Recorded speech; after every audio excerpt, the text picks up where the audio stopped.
नमस्कार प्रिय विद्यार्थियों।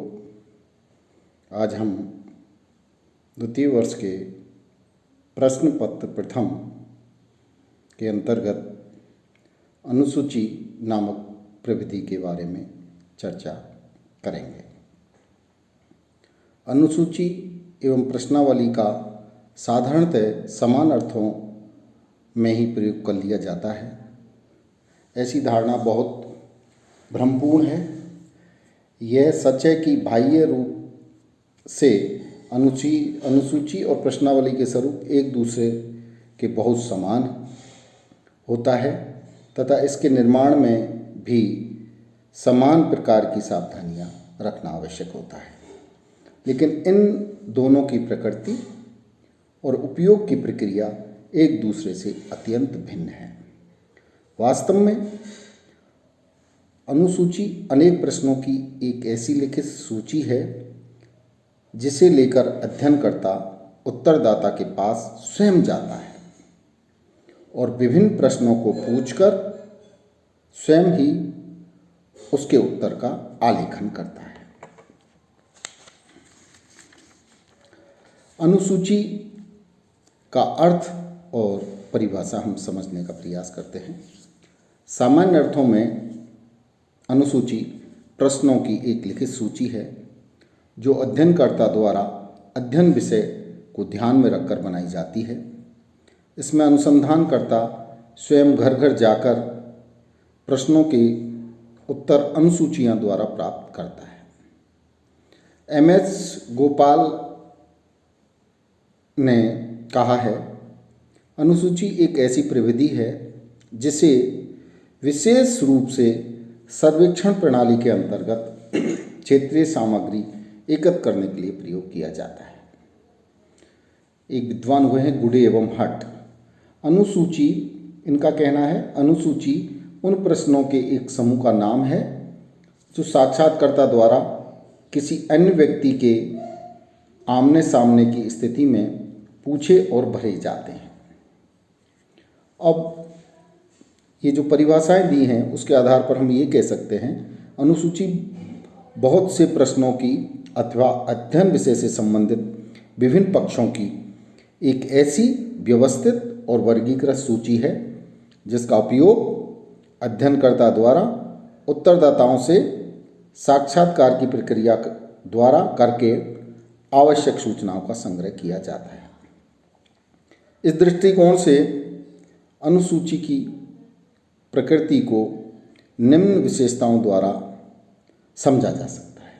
पहला है, अनुसूची अध्ययन विषय के विभिन्न पक्षों से संबंधित अनेक शीर्षकों और प्रश्नों की एक व्यवस्थित और वर्गीकृत सूची है। दूसरा, इसका उपयोग स्वयं अध्ययनकर्ता द्वारा उत्तरदाता से प्रत्यक्ष संपर्क स्थापित करके इस प्रकार किया जाता है जिससे उत्तरदाता अध्ययन विषय के विभिन्न पक्षों से संबंधित अधिक से अधिक सूचना प्रदान कर सके।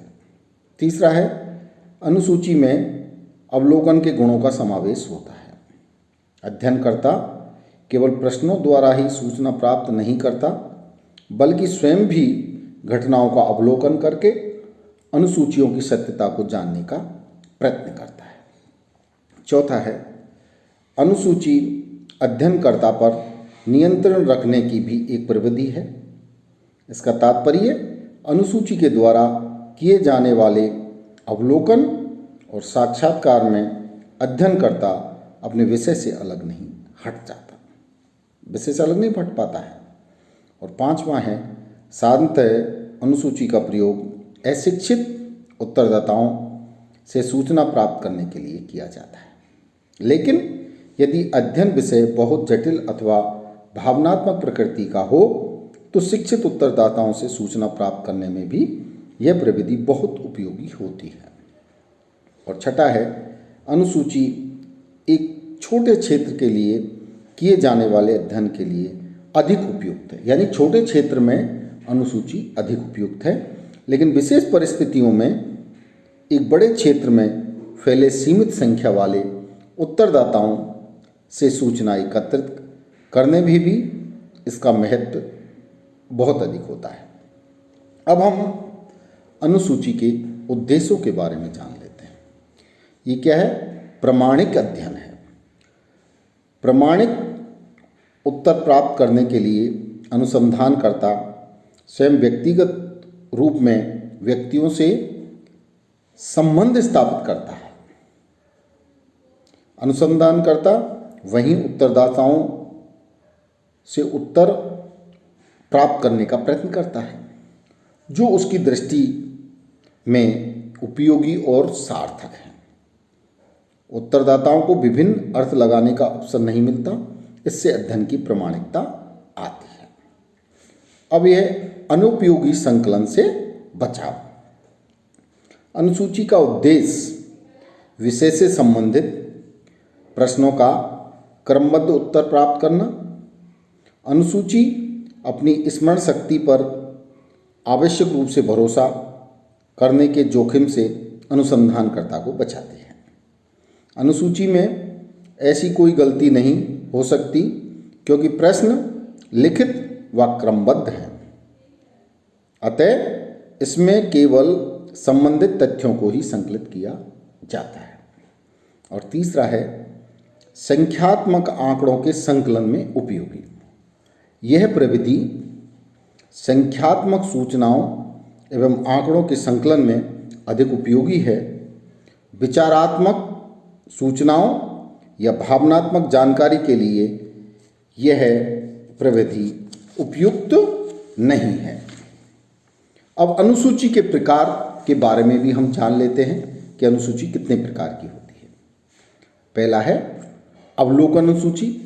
जैसा कि नाम से ही स्पष्ट होता है, यह अनुसूची का वह प्रकार है जिसमें साक्षात्कार के लिए किन्हीं निश्चित प्रश्नों का समावेश नहीं होता। यानी साक्षात्कार के लिए कोई पहले से निर्धारित प्रश्नों का समावेश नहीं होता। ऐसी अनुसूची का उद्देश्य विभिन्न शीर्षकों अथवा अध्ययन विषय से संबंधित उन पक्षों को स्पष्ट करना होता है जिनके आधार पर अध्ययनकर्ता घटनाओं का स्वयं अवलोकन करके प्रमुख तथ्यों का संकलन कर सके। इस आधार पर अवलोकन अनुसूची को अवलोकन प्रदर्श का भी कहा जाता है। दूसरा है मूल्यांकनात्मक अनुसूची। इस प्रकार की अनुसूची का उपयोग सूचनादाता की मनोवृत्तियों, अभिरुचियों, राय अथवा पसंद का मूल्यांकन करने के लिए किया जाता है।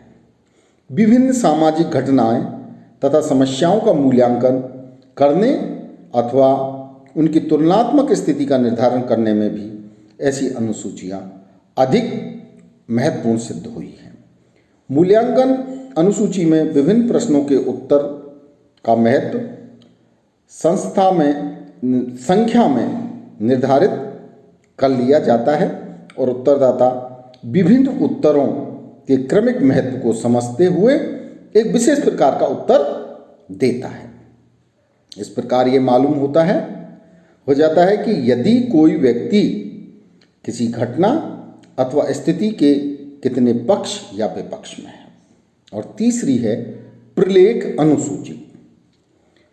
पीवी यंग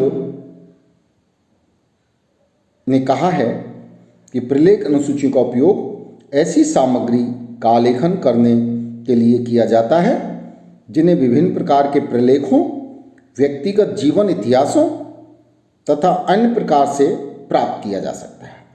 इसका तात्पर्य है कि ऐसी अनुसूची उत्तरदाताओं की सहायता से द्वितीयक सामग्री के स्रोत को जानने के एक सरल माध्यम के रूप में कार्य करती है। और चौथी है संस्था सर्वेक्षण अनुसूची। इस प्रकार की अनुसूची का प्रयोग किसी संस्था जैसे धर्म, परिवार, विवाह, शिक्षा आदि के विशिष्ट पहलू का अध्ययन करने के लिए किया जाता है। कोई संस्था अपनी प्रकृति से कितनी अधिक जटिल होती है, उसके अनुसार ऐसी अनुसूची का आकार भी अपेक्षाकृत अधिक बड़ा हो जाता है। इसका कारण यह है कि जटिल तथ्यों के अध्ययन के लिए निर्धारित प्रश्नों की संख्या अधिक होने से ही उपयोगी सूचनाएं प्राप्त की जा सकती हैं। ऐसी अनुसूची के कार्यक्षेत्र और उद्देश्य को स्पष्ट करते हुए पीबी यंग ने लिखा है कि इन अनुसूचियों की रचना किसी संस्था के समक्ष उत्पन्न होने वाली अथवा उसमें विद्यमान समस्याओं की जानकारी करने के लिए की जाती है। वर्तमान समय में सरकारी समितियों, पंचायतों की कार्यपद्धति, शिक्षा संस्थाओं तथा पुलिस प्रशासन जैसे विषयों के अध्ययन में ऐसी अनुसूचियों का उपयोग करना अधिक उपयोगी समझा जाता है। और पांचवा है साक्षात्कार अनुसूची। यह अनुसूची किसी विशेष विषय पर कुछ व्यक्तियों का साक्षात करने का एक महत्वपूर्ण माध्यम है। इसके अंतर्गत अध्ययन विषय के विभिन्न पक्षों से संबंधित प्रश्नों का इस प्रकार समावेश किया जाता है जिससे अध्ययनकर्ता किसी व्यक्ति का व्यवस्थित रूप से साक्षात्कार करके सूचनाओं का संकलन कर सके। ऐसी अनुसूची के द्वारा उत्तरदाता द्वारा दिए गए वर्णनात्मक उत्तरों का भी संक्षेप में आलेखन करके उनका सरलतापूर्वक वर्गीकरण और सारणीकरण किया जा सकता है। साक्षात्कार अनुसूची में प्रश्नों का संयोजन जितना व्यवस्थित होता है उनसे उतनी ही उपयोगी सूचना प्राप्त करना संभव हो जाता है। धन्यवाद।